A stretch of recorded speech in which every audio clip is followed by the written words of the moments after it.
We dream of a Medellin where moving is easy, breathing fresh air, and living close to everything. To achieve this, there is something we must do well: plan the territory. The pod is our roadmap. It tells us how we use, transform, and care for the soil in urban and rural areas. It defines how to grow without losing what we are. Medellin adopted SUPO 25 years ago. Today, we are in the second midterm review, an opportunity to adjust what is necessary without changing course. Medellin has changed a lot in the last 100 years. We went from having just over 90,000 inhabitants in 1921 to more than 2.4 million in 2024. Today, we feel a denser city, more traffic, more polluted air, pressured services. This is all related to how we have used, built, and expanded the city. We need Medellin to be more balanced and livable in coherence with the occupation model that seeks growth in the flat areas of the valley. We share borders with other municipalities, but growth has not always respected these limits. Furthermore, within the same territory, we continue to expand the human without taking care of the rural. Our breasts, ravines, and slopes give us life and also protection, but urban pressure threatens these key ecosystems. The photo helps protect this network of life that it sustains in Medellin. It's not just about rain or landslides. The biggest risk is not acting. Planning the territory is deciding responsibly where to build and where not.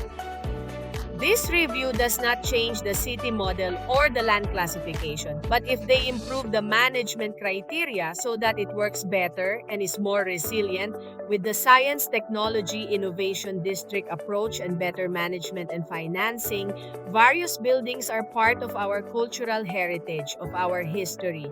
Recognizing them does not seek to freeze them, but rather integrate them into today's life. The pod also takes care of what it represents us.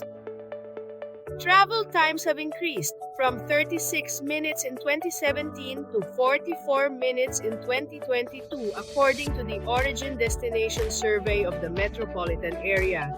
We envision a city prioritizing public transport, integrated routes, and equitable mobility.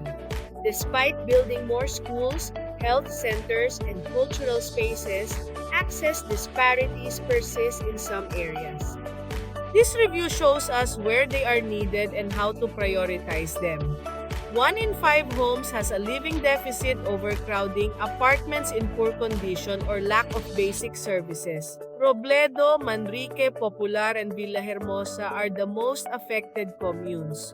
Talking about the housing deficit is talking about dignity and quality of life. The POD must prioritize decent housing, especially where it is most needed. The price of land continues to rise. This hinders access to housing and drives families out of their neighborhoods. Therefore, planning land use is planning the entity. We have more than 10 instruments to finance urban development. 99% are already regulated and 75% are in use. The review convalesces us so that development is fair, participatory, and sustainable. Medellin Apos as development is also based on science, technology, and innovation. The CON power these sectors by integrating their location with transportation, services, and public space. Resilience is key to risk and climate change. The POD helps us anticipate, adapt, and protect ourselves. As a city, we know where the risks are. Now we must act, restrict construction, prioritize mitigation works, and strengthen risk management. An orderly city also boosts the economy with correct decisions on land, transportation, services. We create conditions for employment, tourism, and innovation to flourish.